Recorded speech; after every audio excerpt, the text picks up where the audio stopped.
Snow was falling thick and silent on the deserted street as a small figure emerged from the dark building. A 4-year-old Please, girl someone help stumbled through me! the snow, her small boots sinking in with each step. She held an old stuffed rabbit tightly in her arms, the cold wind cutting through her thin coat, making her shiver. Her lips were blue, her hands shaking. She knocked on the first door. No one answered. Then the next. Still silence. Finally, her voice was only a faint whisper in the night. "My mother won't wake up. Please, save her." Behind her, in the cold, dark apartment, her mother lay unconscious on the floor. What happens next will make you believe in quiet miracles and second chances for the forgotten. Before we begin, tell me where you are watching from. Drop your country in the comments below. If you believe no child or animal should ever face fear alone, hit subscribe now and share this story with someone who needs hope. It was a late December night in a small town in Vermont. Snow had been falling steadily for hours, piling thick on the roads and sidewalks, nearly 10 centimeters deep. Streetlights were on, but their light was weak, only clearly illuminating the ground directly beneath each pole. Everything beyond that faded into darkness. The wind blew hard, pushing snow sideways across the street. The building where Grace Thompson lived was an old 2-story brick apartment block near the edge of town. The faded red bricks were dark with age. From some windows, a yellow light leaked out. Others had already gone dark.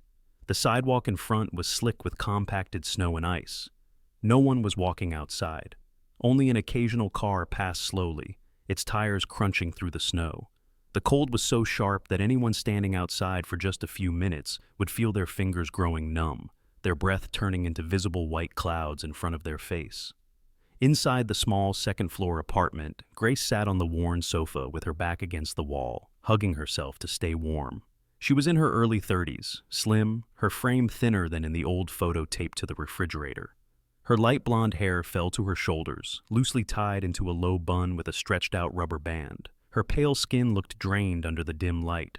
Dark circles rested beneath her eyes from weeks of poor sleep. She wore an old gray sweater and a thick scarf wrapped tightly around her neck, yet she still shivered.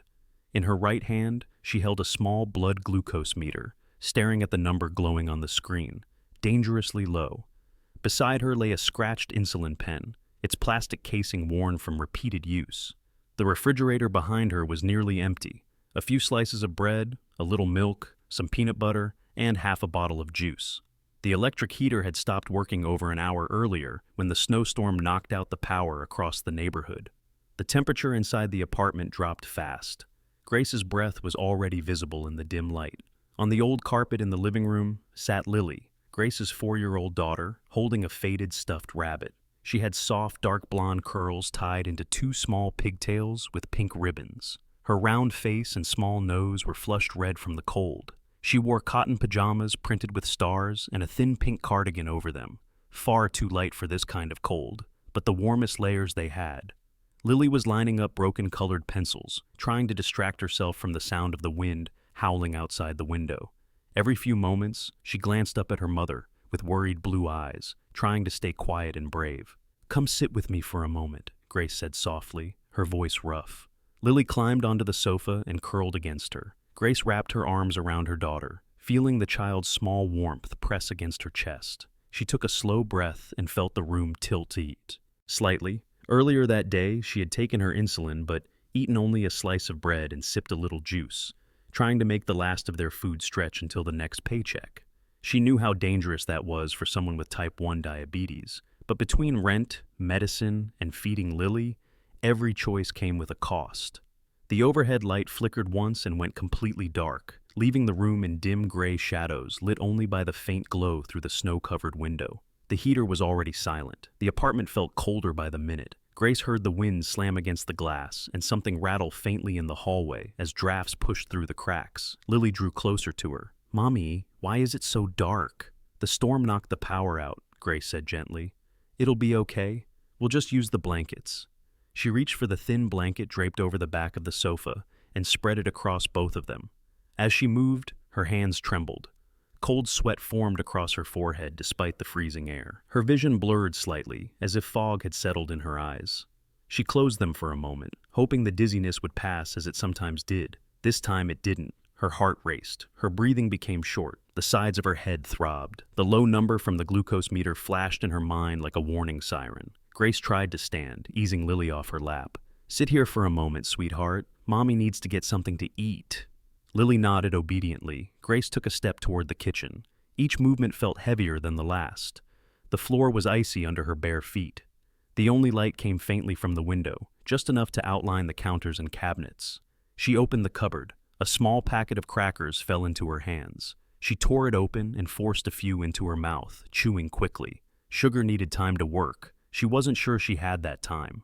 Her phone lay on the counter. The screen showed a low battery warning. With shaking fingers, she tried to dial 911. Her hand slipped. She tried again. The call hadn't even connected when the screen went black. The phone died in her hand. Panic rose in her chest.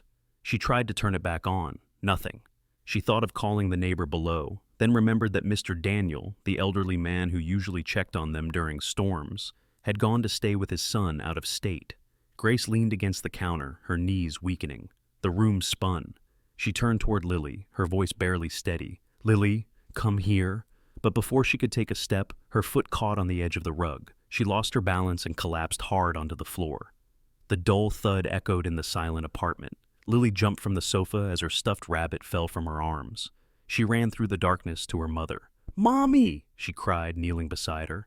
Grace lay still, her skin pale, lips slightly bluish, eyes closed. Lily shook her gently. "Mommy, wake up. Please wake up." No response came. The wind howled outside. Lily's voice trembled as she shouted louder. Still nothing. Her mother's old words filled her mind. "If Mommy ever falls and won't wake up, you must find a grown-up and ask for help. Go to Mr. Daniel's door. Don't stay alone." Lily looked toward the door. The hallway light was out. Beyond that waited the storm, but her mother still did not move. She stood, hands shaking, and pulled down her mother's long winter coat from the hook. It swallowed her small body, the hem nearly touching the floor. She shoved her feet into her boots, grabbed her stuffed rabbit, and looked back at Grace one last time. Tears filled her eyes, but she took a breath like a much older child. "I'm going to get help," she whispered, though her mother could not hear. Lily opened the door. A blast of freezing wind rushed in, whipping her hair and inflating the oversized coat.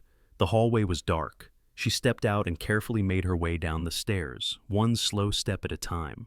Her breaths formed thin white clouds in the air. She held her rabbit tight and tried not to think about the cold, or the darkness, or the roar of the storm outside. Not far away, a dark green pickup truck moved slowly along the street. At the wheel sat Thomas Miller, 45 years old, tall and broad-shouldered. His hair was dark brown with gray just beginning at the temples, trimmed short. His jaw was square, a few days' stubble shadowing his chin. Years of exposure to sun and dust had left his skin weathered. His light gray eyes scanned the road with constant alertness, a habit he never broke after his years in the military. He wore an olive green military-style jacket, a black sweater beneath, thick jeans, and worn leather boots. He lived alone in a small cabin near the forest outside town. The storm had come faster than expected, forcing him to turn back early. Supplies, water, dog food, canned meals, rattled lightly in the truck bed. In the passenger seat sat Ranger, a male German shepherd nearing 8 years old. His black and tan coat was thick and glossy. One hind leg bore a long silver scar from his working days overseas with Thomas's unit. Ranger's posture was calm but alert, ears upright, eyes sharp. As they rounded the corner near Grace's building, Ranger suddenly lifted his head. A low sound came from his throat. Thomas eased off the accelerator. "What is it, buddy?" he murmured. Through the snowfall, Thomas spotted a small figure stumbling out of the apartment entrance. A child, alone in the storm. Ranger stood higher on the seat, tense. Thomas pulled to the curb and turned on his hazard lights. He shut off the engine and stepped into the cold. Ranger jumped down beside him. Lily froze when she saw the man and the large dog approaching, but Ranger slowed, tail slightly wagging, head lowered in a non-threatening posture. Thomas knelt to her level. "Hey there, sweetheart. What are you doing out here in this weather?" Lily's small voice shook. "My mommy won't wake up. Please help her." Thomas's chest tightened. Without hesitation, he lifted the girl into his arms. "Show me." Lily pointed toward the stairwell. Thomas carried her inside while Ranger followed closely. The apartment door was unlocked. Inside, Thomas found Grace lying where she had fallen. He checked her pulse. saw the glucose meter on the floor, the insulin pen nearby, and immediately called 911. He covered Grace with a blanket, positioned Lily by Ranger for warmth, and waited. Minutes passed slowly. At last, sirens echoed through the storm. When the paramedics burst through the door, the path of these 3 lives changed forever. The ambulance cut through the storm, with its red and blue lights flashing wildly against the curtain of falling snow. The siren echoed through empty streets as the vehicle sped toward the county hospital. Inside the narrow medical cabin, cold white lights illuminated Grace's still body on the stretcher. A male paramedic in his 40s monitored her heart rhythm, while his partner prepared an IV line. Thomas stood pressed to one side, holding Lily close against his chest so she wouldn't be in the way. Lily's small arms were locked around his neck. Her tiny body trembled, partly from the cold, partly from fear. Her stuffed rabbit was squeezed between them. She hadn't let go of Thomas since the moment he carried her out of the apartment. Every bump in the road made her flinch. "Mama?" she whispered, her voice barely audible over the engine. Thomas glanced at Grace. Her face looked pale under the bright medical lights, lips faintly blue, eyes closed. The steady beeping of the monitor was the only sign that she was still holding on. "She's here," he said quietly. "The doctors will help her." The paramedic glanced over. "You're doing good, kid. She's in the right place now." Lily nodded weakly, but tightened her grip. Thomas felt the weight of her fear and the tension of her small hands. The last time he had felt a child cling to him like this had been more than 12 years ago, in a hospital room that no longer felt real, except in his dreams. The ambulance doors swung open at the county hospital entrance. Nurses and a doctor rushed forward, transferring Grace onto a hospital bed in one swift, practiced motion. Thomas stepped aside as they wheeled her through double doors that closed behind them without pause. Lily began to cry. Thomas carried her into the emergency waiting area, a wide room filled with harsh lighting, pale walls, and rows of plastic chairs. The smell of disinfectant hung in the air. Late-night tea murmured from a corner. A few patients sat silently, wrapped in winter coats and blankets.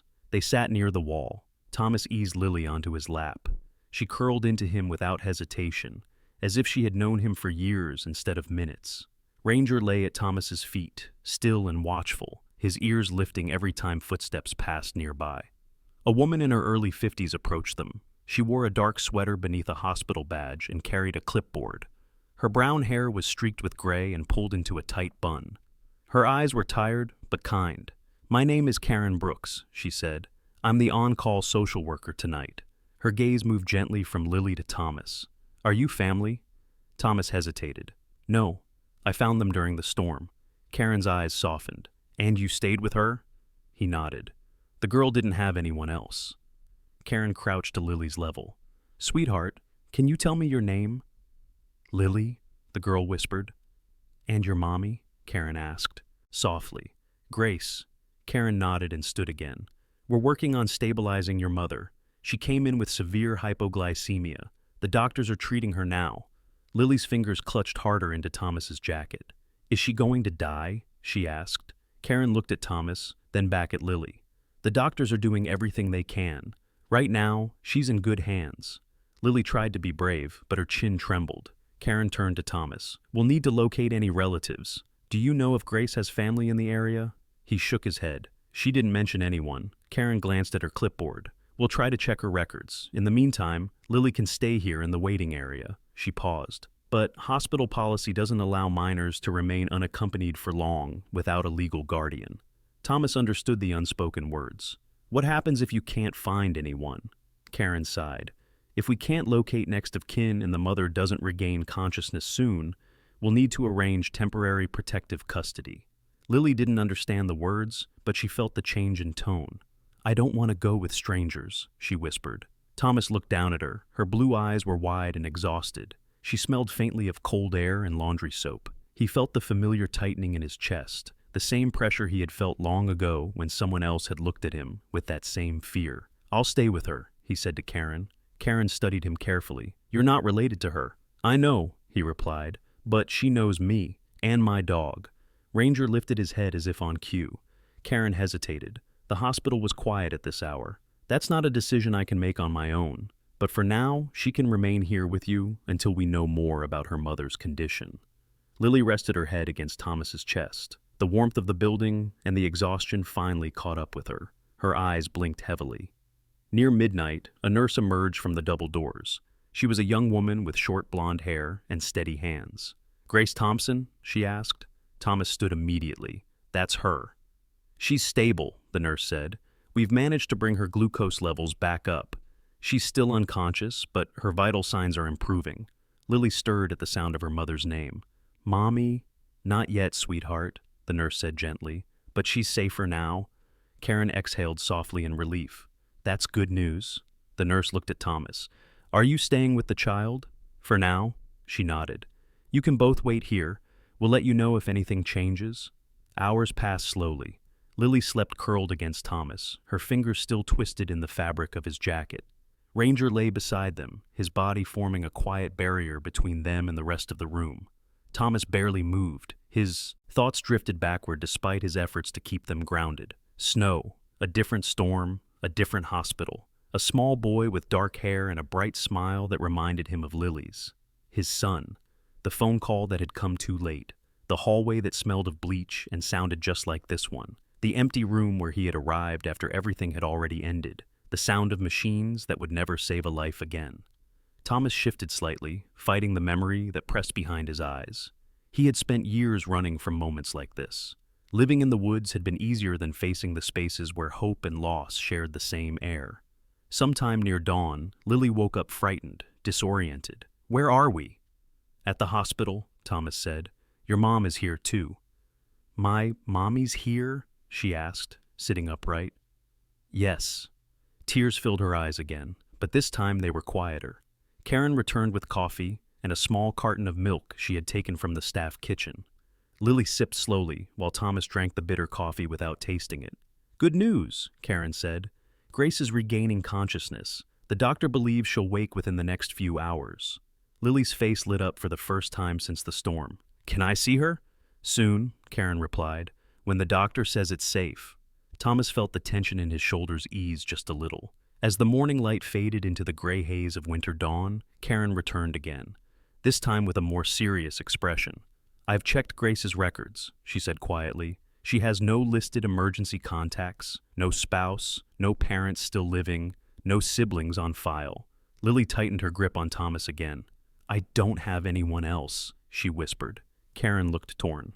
"Under the law, we must ensure that Lily is placed somewhere safe if Grace remains unable to care for her. Normally, we would arrange a temporary foster placement." Thomas's jaw tightened.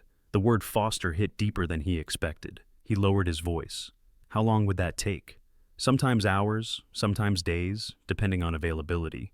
Lily looked up at him. "Are they going to take me away?" He held her gaze. "Not if I can help it." Karen looked at him carefully. "Mr. Miller, Thomas Miller." Karen nodded. "Mr. Miller, are you willing to serve as a temporary guardian until her mother recovers? That's a serious responsibility. It requires paperwork, background checks, and the approval of both the hospital and social services." He did not answer right away. In his mind, he saw his quiet cabin, the empty chair by the table, the years of silence that had felt easier than connection. He saw private school classrooms, courtrooms, faces that no longer expected him to try. Then he looked down at Lily. Her small hand was still wrapped around his sleeve, as if he were the only solid thing in the room. "Yes," he said. "I'll do it." Karen studied his face, searching for hesitation. "You understand that this could last days, possibly longer." "I understand." "The child would stay with you." "I have a place that's warm," he said. Karen glanced at Ranger. "And the dog?" "He stays," Thomas said simply. Karen let out a small breath. "I'll begin the paperwork." Later that morning, Grace opened her eyes. It was not dramatic. There was no sudden movement, no gasp, only a slow flutter of eyelids, a soft breath that became a little steadier. The nurse called for the doctor. Grace's first word was barely a sound. "Lily." "She's safe," the doctor said. "She's here." Lily was brought into the room a few minutes later, holding Ranger's leash that Thomas had looped loosely around his hand. When Grace saw her daughter standing beside a tall, tired-looking man with a dog at his feet, confusion crossed her face. Then Lily broke free and ran to her bedside. "Mommy, you woke up!" Grace tried to lift her arm, but was too weak. Tears slipped from the corners of her eyes. Thomas stood back near the door, unsure where he belonged in this moment. Grace looked at him. You found her?" "Yes," he said quietly. "Thank you," she whispered, her voice barely carrying. The doctor explained Grace's condition: severe hypoglycemia caused by inconsistent insulin use, dehydration, exhaustion. "She's lucky her daughter acted quickly," the doctor said, "and that help arrived when it did." Grace turned her gaze to Lily again. "You saved me," she whispered. Later that evening, after Grace was moved to a recovery room, Karen finalized the temporary guardianship agreement. Lily would stay with Thomas until her mother was well enough to care for her again. That night, Lily slept on a small couch in the hospital family room, her hand resting on Ranger's back. Thomas sat close by in a chair, watching her chest rise and fall. For the first time in more than 10 years, he heard the quiet breathing of a sleeping child beside him, and for the first time in just as long, the silence did not feel empty. Thomas drove carefully through the narrow mountain road as dawn thinned the snowfall into light gray flurries. The hospital had released Lily into his temporary care just after sunrise. She sat quietly in the passenger seat, her stuffed rabbit tucked under one arm, Ranger stretched protectively across the back seat. The town disappeared behind them within minutes, replaced by a winding road bordered by snow-covered pines. The farther they drove, the deeper the silence became. Lily pressed her forehead gently to the cold window and watched the trees slide past. "Is your house in the woods?" she asked softly. "Yes," Thomas replied. "About 10 minutes more." The truck climbed steadily upward until the road narrowed into a dirt path barely visible beneath the snow. At the end of it stood a small wooden cabin with a steep metal roof, its chimney releasing a thin trail of gray smoke into the pale morning air. The cabin sat alone among the trees, no neighboring houses in sight. The windows were dark but intact, the porch lightly dusted with fresh snow. "This is my home," Thomas said as he parked. Lily looked uncertain, but did not protest. Ranger jumped down first, stretching stiffly on the snowy ground, then trotted ahead to the porch and waited by the door, as if he had performed this routine 1,000 times before. Inside, the cabin was quiet and cold, but not abandoned. The space was simple: one small living area with a wood stove, a narrow kitchen corner, a bedroom in the back, and a bathroom tucked between. The furniture was sturdy and old, built for functions rather than appearance. A faint scent of pine wood and dog lingered in the air. Thomas added logs to the wood stove and struck a match. Within minutes, the crackle of fire began to fill the room with steady heat. Lily slipped off her boots and stood by the door, unsure where to go. Thomas crouched down, unzipped her oversized coat, and helped her out of it. Underneath, she still wore her thin pajamas and cardigan. "You'll be warm soon," he said. "I'll find you something dry." He brought out an old sweatshirt that once belonged to his long-grown nephew and rolled up the sleeves twice at her wrists. It hung past her knees, but the thick fabric wrapped her in warmth. Lily smiled shyly and whispered thank you. Ranger settled beside the stove, letting out a slow, satisfied breath. Lily hesitated, then quietly walked over and sat beside him, resting a hand on his back. The dog did not move. His steady breathing soon matched her own. Thomas watched them from the kitchen corner as he heated a small pot of canned soup. The sight of a child inside his cabin felt strange, almost misplaced, like a sound that didn't belong to the long silence he had built around his life. He poured the soup into a bowl and set it on the table with a slice of toasted bread. Lily ate slowly, carefully, as if afraid to take too much. "You don't have to rush," Thomas said. "There's enough." After a few spoonfuls, she looked up at him. "My mommy makes soup too, when she gets paid." "When does she get paid?" he asked. "Every 2 weeks. Sometimes we wait." Thomas nodded but said nothing. Once Lily had eaten, exhaustion finally caught up with her. She curled into a small ball on the couch, Ranger pressing close beside her. Within minutes, she was asleep. Thomas stood quietly for a long time, listening to the crackle of the fire and the faint breathing of the sleeping child. The cabin had not been this quiet in a different way for over a decade. Hours later, Lily woke near noon. Snowlight filtered through the narrow windows. She sat up slowly, confused for a moment, then spotted Ranger and relaxed. "Is my mommy better?" she asked. "She's resting," Thomas said. "The doctors are helping her." "Will I go back to her soon?" "Yes." Lily nodded, comforted by the certainty in his tone. That afternoon, Lily began to talk. It started simply.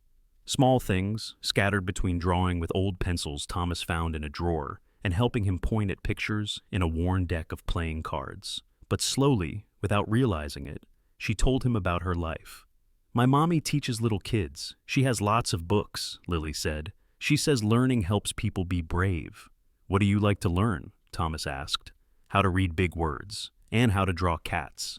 Mommy says maybe one day I'll be an artist."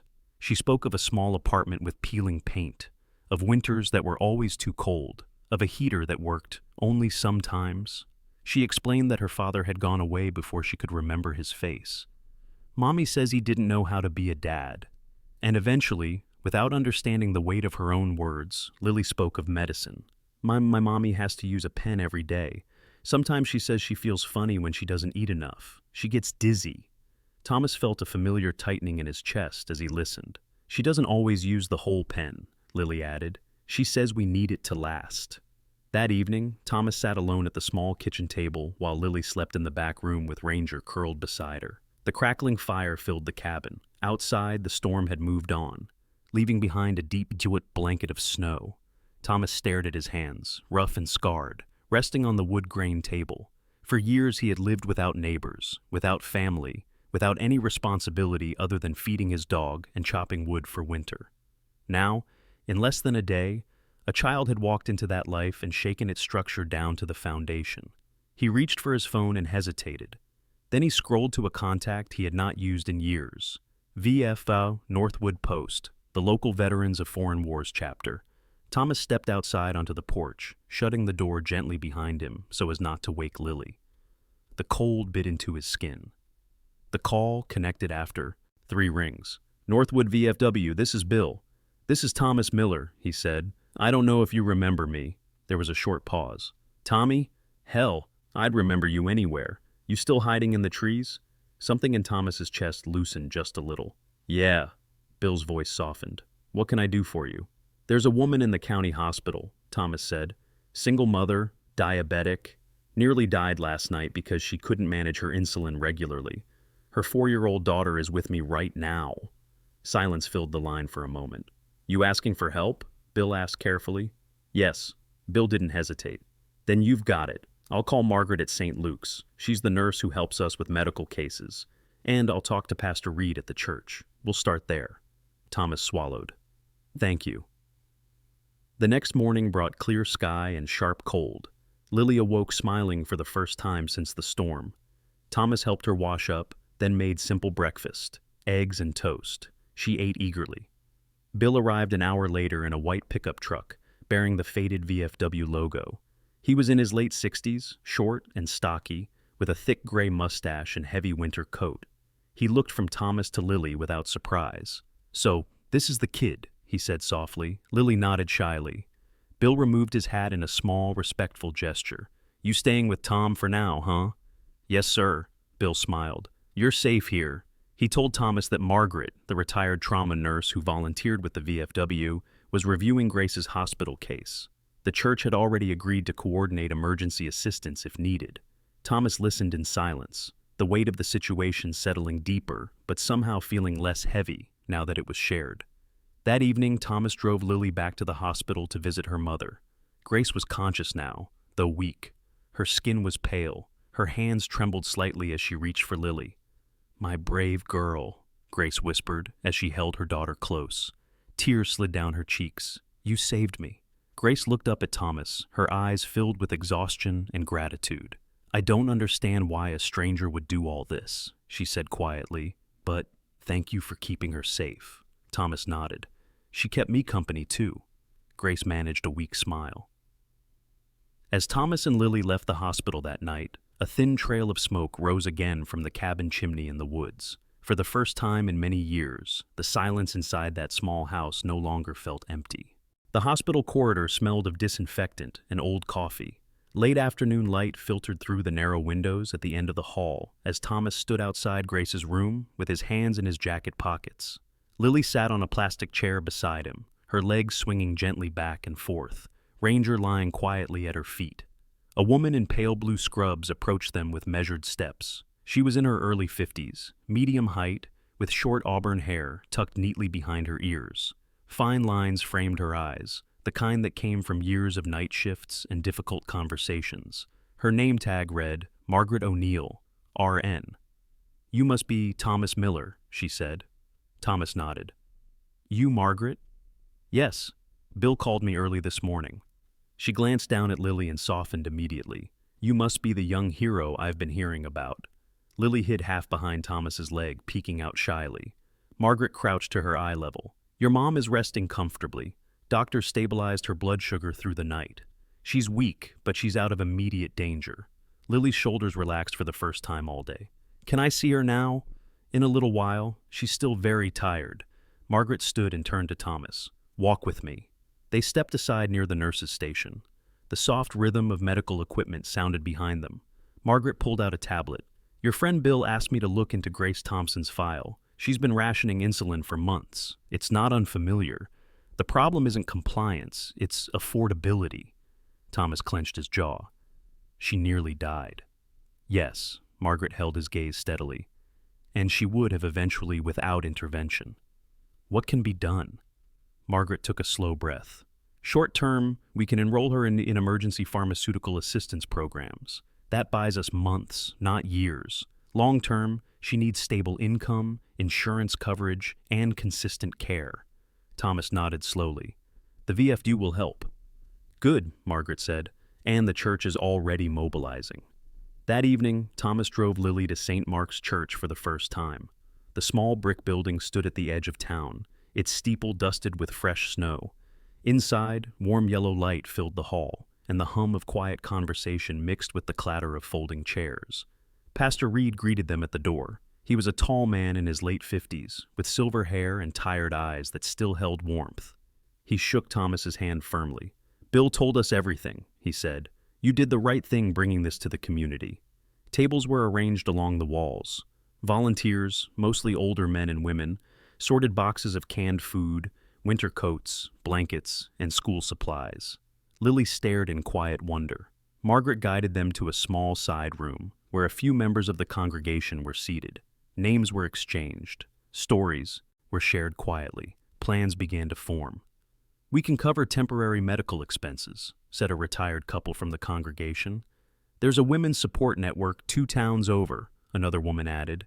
"They can assist with job placement." Pastor Reed nodded. "And St. Mark's will handle emergency housing if needed." Thomas listened, barely speaking. For years he had kept the world at arm's length. Now he saw it take form around a woman he barely knew, and a child he had met only the night before. That night, back at the cabin, Lily clung to Ranger more tightly than usual. "Why are all those people helping Mommy?" she asked.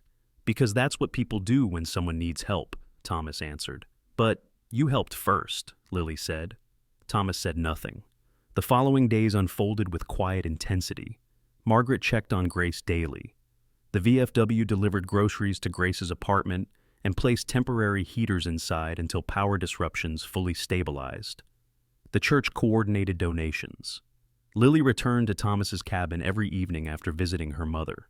She grew comfortable in the space quickly. She learned where Thomas kept his extra socks. She followed him outside when he chopped wood, sitting on the porch steps with Ranger beside her. She asked endless questions about the forest, the stars, and the scars on Thomas's hands. "Did you fall?" she asked one afternoon. "No," Thomas said. "I worked far away when I was younger." "Did it hurt?" "Yes." "Does it still hurt?" Thomas paused. "Sometimes." For the first time in years, Thomas found himself preparing lunches before sunrise, packing small brown paper bags with sandwiches and fruit because Lily might get hungry at the hospital. By the 5th day, Grace could speak more clearly. Thomas stood beside Lily's hospital bed as she climbed onto the mattress to hug her mother gently. "I didn't want to leave you," Lily whispered. Grace cupped her daughter's face with trembling hands. "You saved me. You did exactly what you should have done." Then Grace looked at Thomas. "You've done more than anyone should be expected to." Thomas shook his head. "The town is helping." Margaret later approached Grace privately. "The VFW is covering your medication for the next 6 months. The church has assistance available for housing and utilities if needed." Grace closed her eyes, overwhelmed. "I don't know how to repay this." "You start by healing," Margaret said. 2 weeks later, Lily returned to school temporarily through a program connected with the church. Thomas drove her every morning before sunrise. her small backpack rattling slightly as she walked. Ranger waited on the porch every afternoon at exactly 3:47, ears flicking at the sound of the approaching truck. Thomas returned home each day to a quieter cabin, yet the silence felt different now. It no longer pressed down. It waited.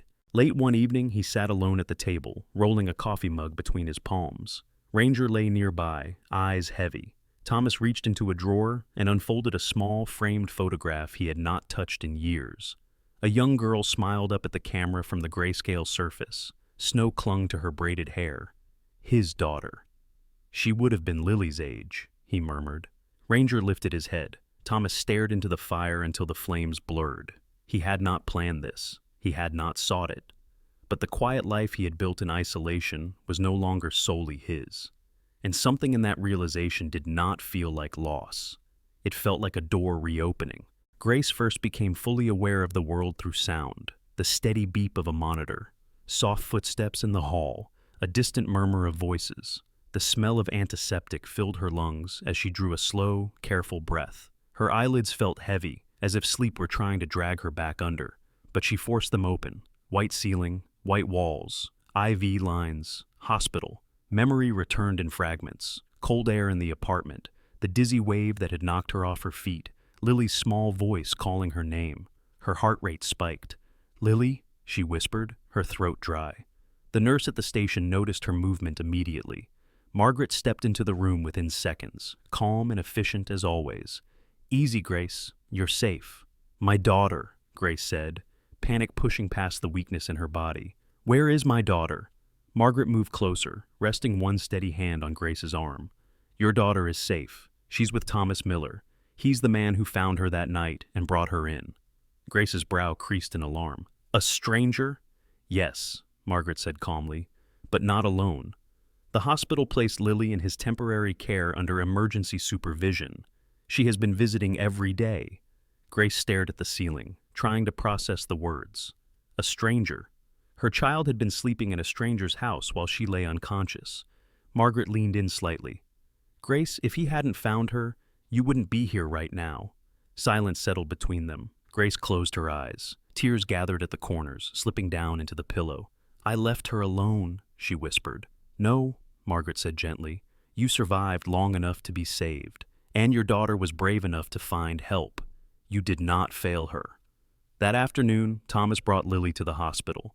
Grace heard her daughter before she saw her. Quick footsteps, a familiar tiny voice echoing down the corridor. "Mommy!" Grace turned her head just as Lily burst into the room.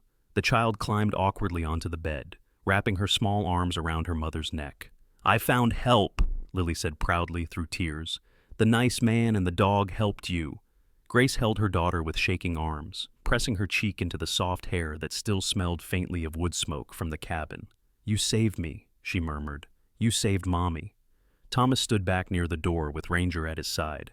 He did not move until Grace raised her eyes and met his for the first time. He looked exactly as Lily had described in her simple way. Tall, broad-shouldered, face worn but calm, eyes that watched more than they spoke. He removed his coat and held it by his side like a man unaccustomed to being inside hospital walls. "Thank you," Grace said weakly. He nodded. She did most of the work.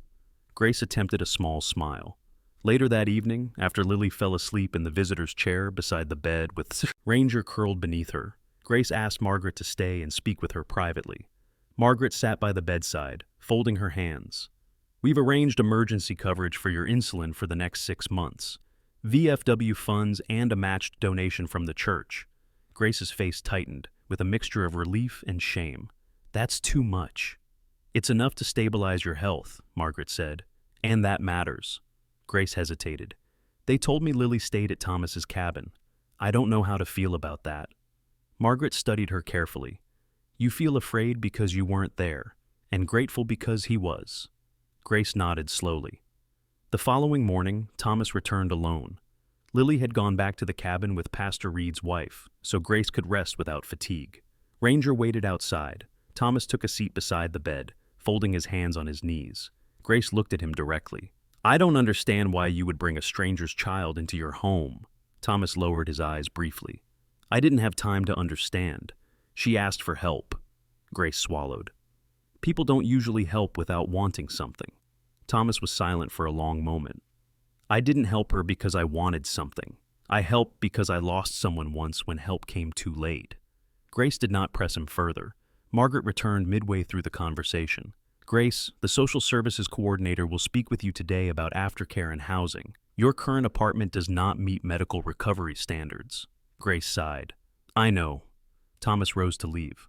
I'll bring Lily this afternoon. Grace nodded. She talks about your dog as if he's family. He is, Thomas said quietly. When Lily returned that afternoon, she brought drawings, crude sketches of snowy trees, a crooked house, and 2 stick figures labeled Mommy and Ranger. Grace laughed softly through tears. On the 4th day, Grace was discharged. The hospital wheelchair rolled slowly through the main doors as Thomas loaded bags into the truck.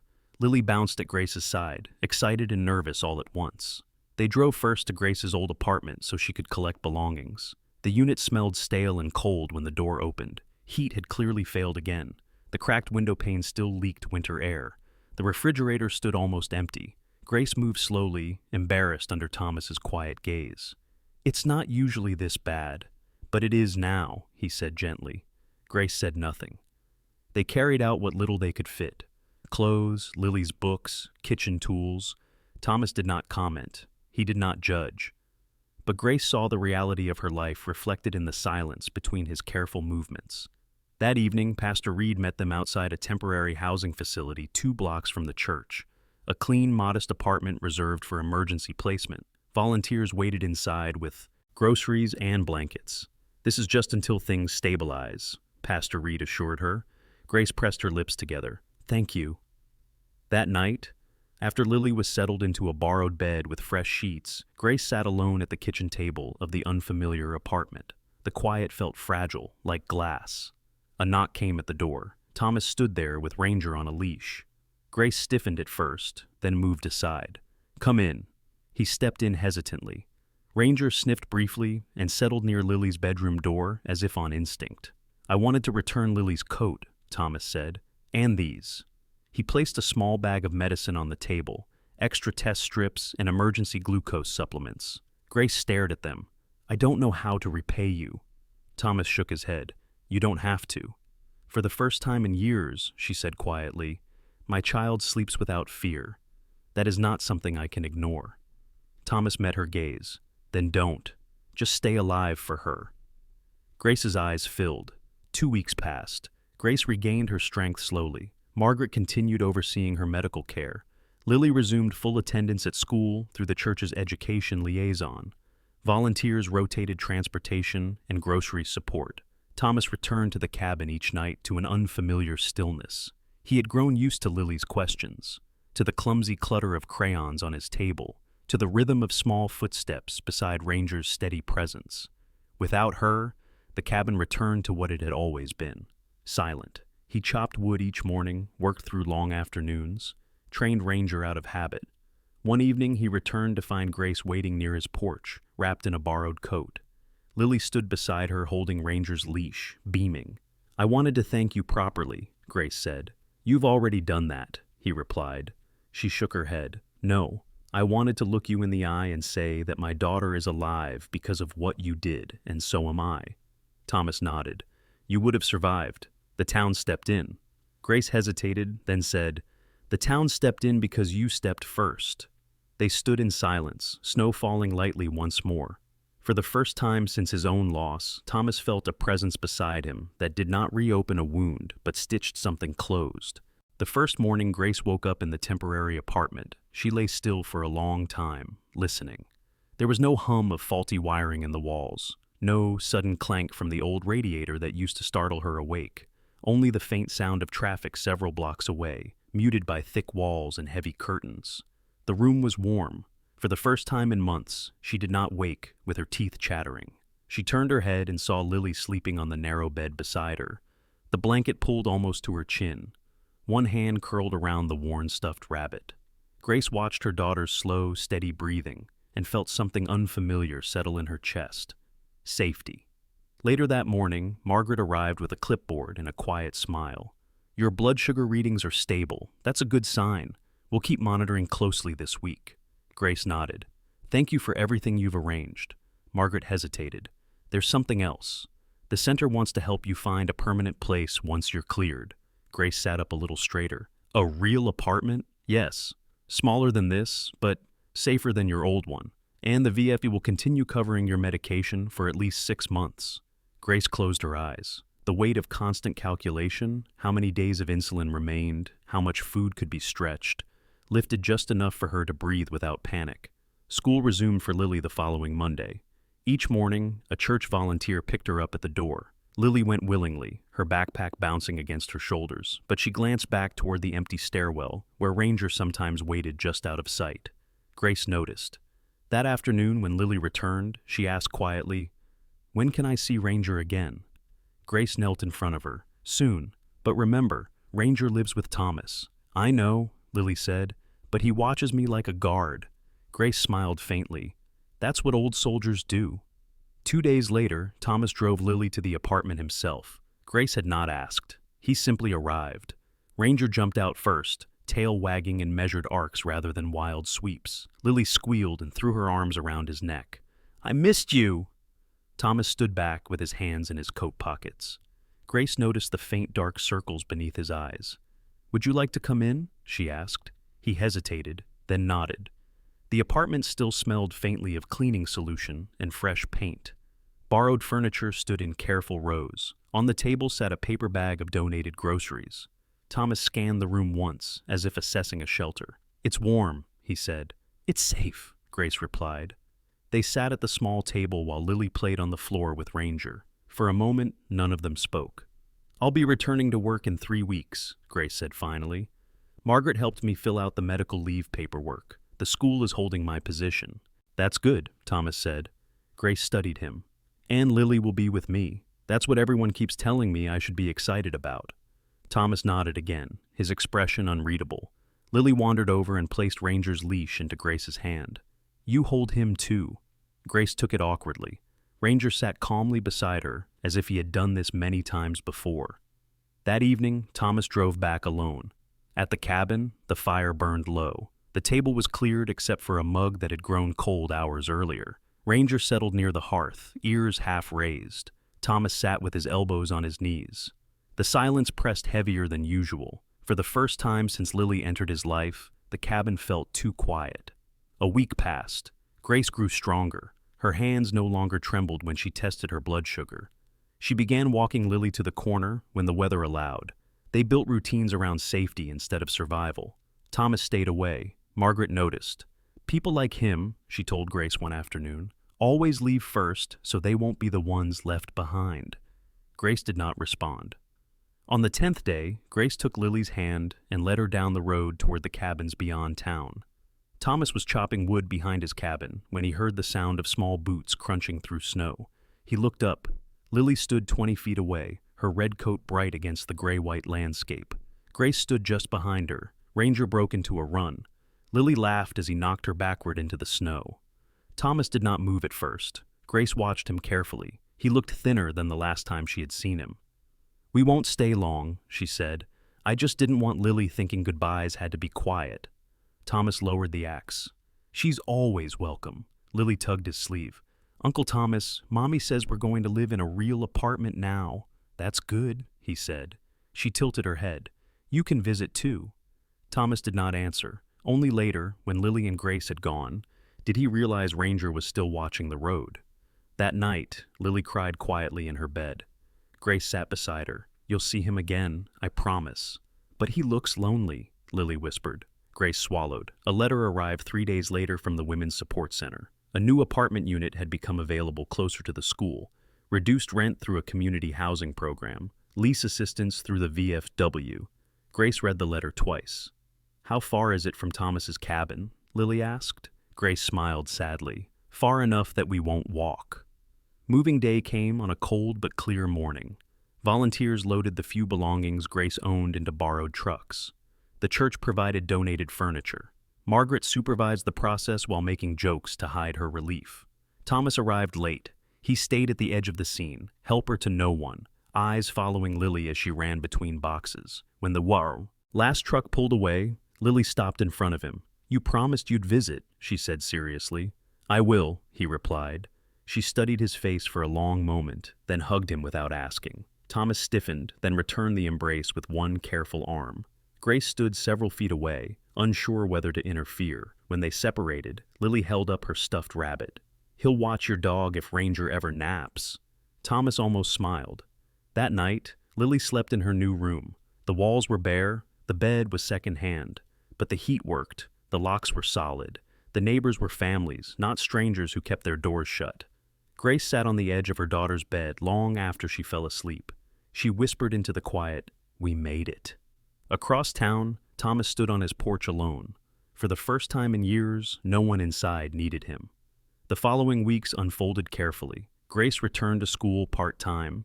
Parents sent casseroles. The children whispered about the girl who had nearly died in the snow. Lily answered their questions with blunt honesty. "My mom got sick. A dog found help." Then everyone helped. Thomas did not attend the VFW meetings anymore. He claimed the distance was inconvenient. No one challenged him.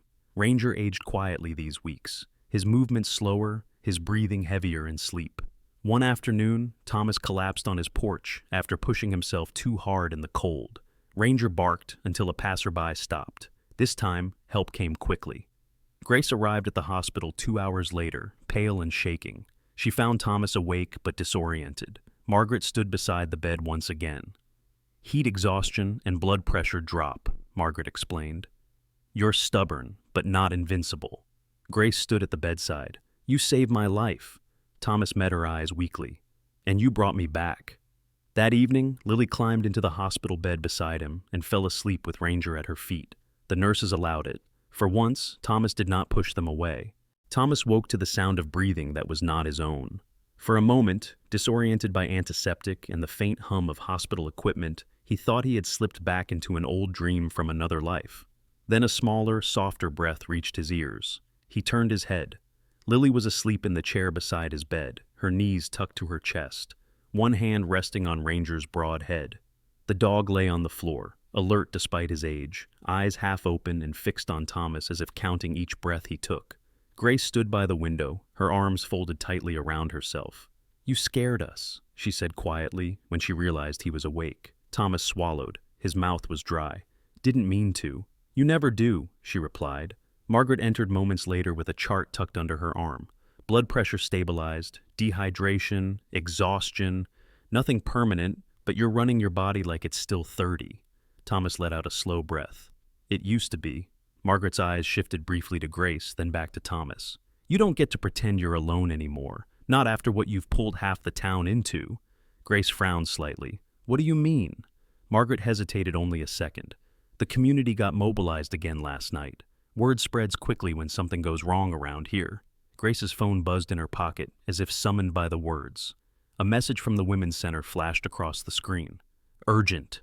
Please call when you see this." Her chest tightened. An hour later, she sat in the hallway with Margaret.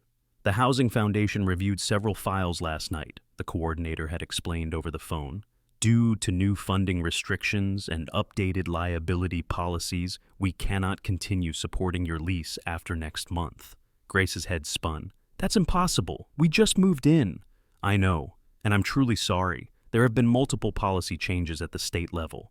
Grace's hands trembled as she lowered the phone. "We'll have nowhere to go."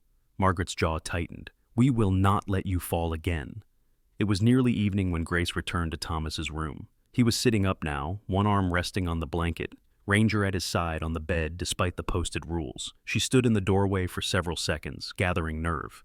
"They're canceling our housing support," she finally said. Thomas's face did not change, only his eyes sharpened. "When?" 30 days. He nodded once. "We'll figure something out." Grace shook her head. "We already used every emergency option. The Women's Center is full. The church shelter is maxed out. I can't take Lily through another move like this, Thomas." Silence hung between them. "That night in the snow," Grace said slowly, "you stepped into a situation you didn't create. I don't have the right to pull you into this one, too." Thomas looked away. "I won't," she concluded. She left before he could answer. That was the moment Thomas had always feared, not the sound of gunfire, not the scream of engines, but the quiet decision of someone deciding they would carry their burden alone. The next morning, he dressed and walked into town, despite the cold ache in his bones. The VFW hall stood just off Main Street, a squat brick building with faded flags hanging stiffly in the winter wind. He had not crossed that threshold in over 10 years. Inside, the smell of coffee and old wood hit him with the weight of memory. Men and women he once served with sat around folding tables, voices blending into a familiar low murmur. Some heads turned, a few went still. "Look who finally showed up," a gravel-voiced man said. Thomas nodded once. "I need help." The room quieted instantly. In measured, uncomfortable words, Thomas told them everything. The child in the snow, Grace's illness, the temporary housing, the sudden cancellation. When he finished, no one spoke for several seconds. Then an older woman named Ruth, Vietnam-era medic, small frame but fierce-eyed, stood. "You saved a family. That makes it our responsibility now." Plans moved fast after that. By nightfall, calls had been placed to regional housing groups, donors, and veteran support networks. Someone knew someone in the county planning office. Someone else knew a retired builder. Within 3 days, a small 2-bedroom house on a quiet edge of town surfaced, neglected, empty for years, but structurally sound. The owner, a widower whose son had been lost in service, agreed to rent at cost. The only condition, the community would restore it. Work began the following weekend. Thomas arrived at the site before dawn with Ranger at his side. By noon, 24 volunteers had gathered, veterans, church members, high school students. Paint cans clattered, windows were replaced. A rotting porch board came up and was rebuilt. Grace arrived with Lily mid-morning. She stopped at the edge of the driveway, stunned. Thomas stood on a ladder scraping old paint from the siding. He froze when he saw her. "You said you wouldn't get involved," she called up shakily. "I lied," he answered. Lily broke away and ran into the yard. Ranger met her at the steps, tail sweeping snow into light mist. Over the next 2 weeks, the house transformed. Clean walls replaced mold. Working heat replaced cold iron pipes. The sound of hammers became a promise instead of a threat. Grace worked beside them every evening after class. She sanded trim, scrubbed floors, learned to read the rhythm of repair she had never known. Thomas watched her learn, and with each movement she made, the fear in his chest shifted. This was not a rescue. This was construction. On the final day, as dusk settled, the volunteers gathered in the small living room. Someone plugged in a donated lamp. Warm yellow light filled the space. Lily stood in the center of the room and turned in a slow circle. "This is our house," she declared. Grace covered her mouth. Thomas looked at the worn hands of the people around him and felt something unfamiliar rise behind his eyes. The following Sunday, Grace and Lily moved in. No trucks blared horns, no crowds cheered, only quiet work and quiet joy. That evening, Grace stood on the small porch of her new home and watched Thomas prepare to leave. "I will never be able to repay this," she said. He shook his head. "That's not how this works." She hesitated. "You could stay for dinner at least." For once, Thomas did not say no. Inside the small kitchen, Grace served stew prepared by the church that morning. Lily insisted Ranger sit between her and Thomas. "This is how families eat," she said solemnly. For the first time in a very long while, Thomas did not feel like an imitation of something real.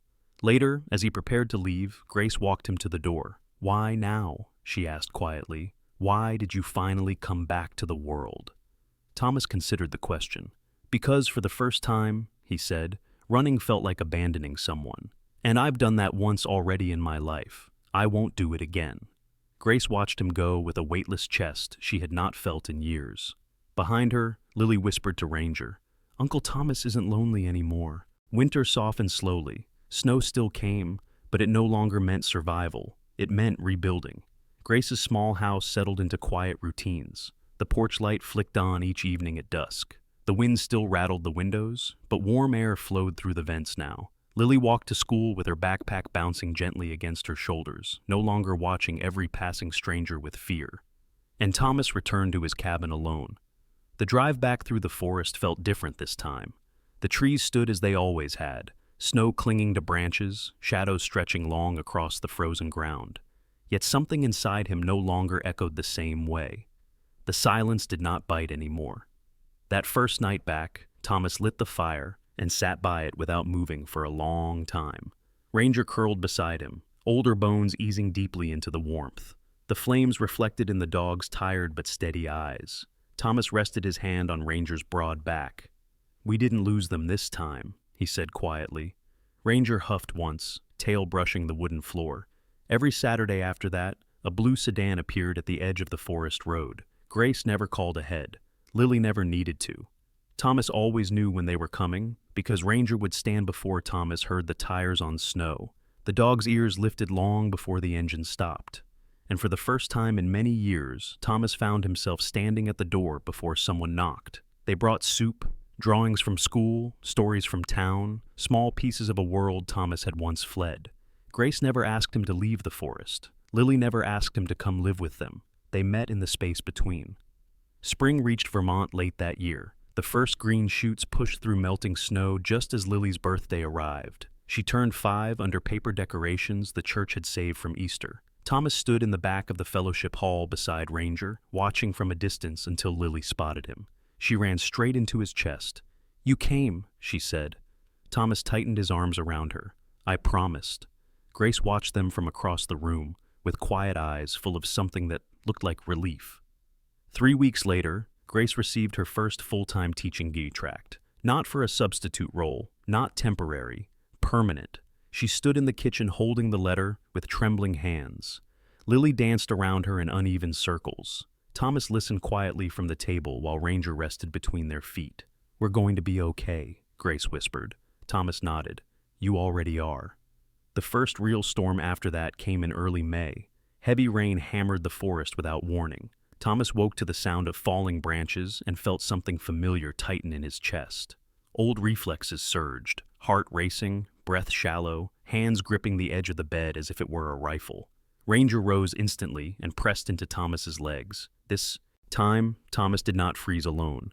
He reached for Ranger and stayed with the present, the real wind, the real rain, the real cabin standing firm beneath the storm.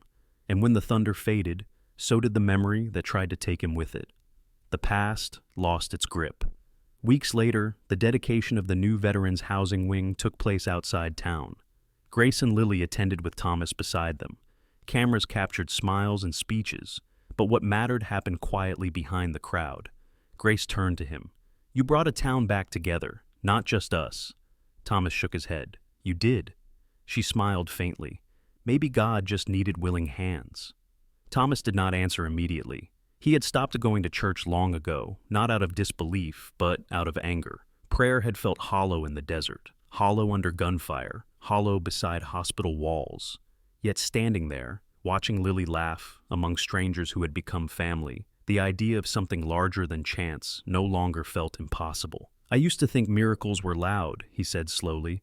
"Explosions, sudden rescues, big moments." Grace waited. "Now I think they're quiet," he finished. "And they take time." She nodded. That evening, Lily asked to stay the night at the cabin.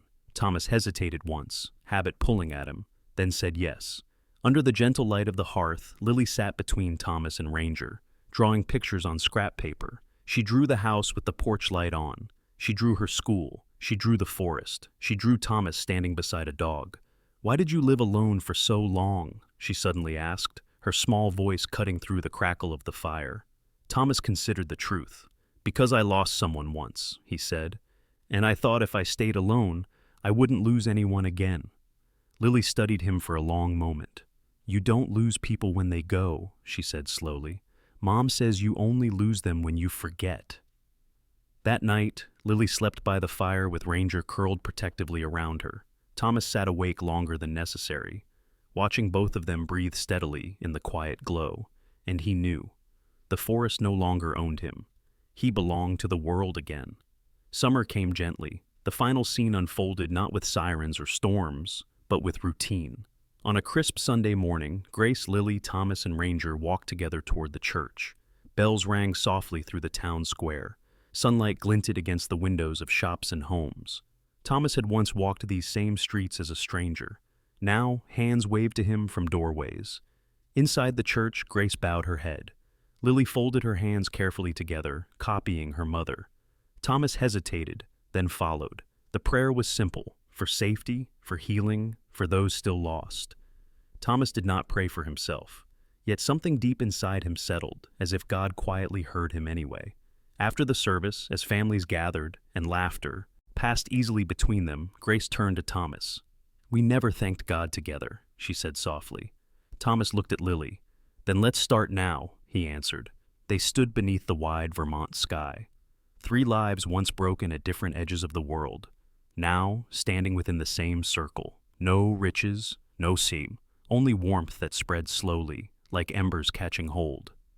And somewhere in the quiet rhythm of ordinary days, something sacred remained at work. That night in the snow, no one saw it as a miracle. It was just a little girl walking into the cold, a tired dog lifting its head, and a broken man who chose to stop running. But sometimes, that is exactly how God works. Not through thunder, not through wealth, not through grand gestures. He works through ordinary people who decide to care, through hands that stay, through doors that open, through courage that shows up quietly. Maybe you watching this tonight are carrying your own winter. Maybe you feel forgotten. Maybe you think no one sees you, but someone does. And sometimes, help arrives on 4 legs. Sometimes it comes from a stranger. Sometimes it comes when you least expect it.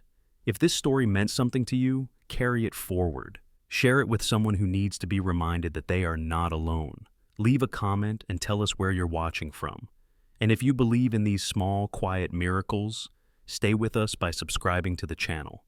From our little fireside to your home tonight, may God keep you warm, may He watch over your family, and may you never forget, even the coldest nights can still lead back to light. God bless you.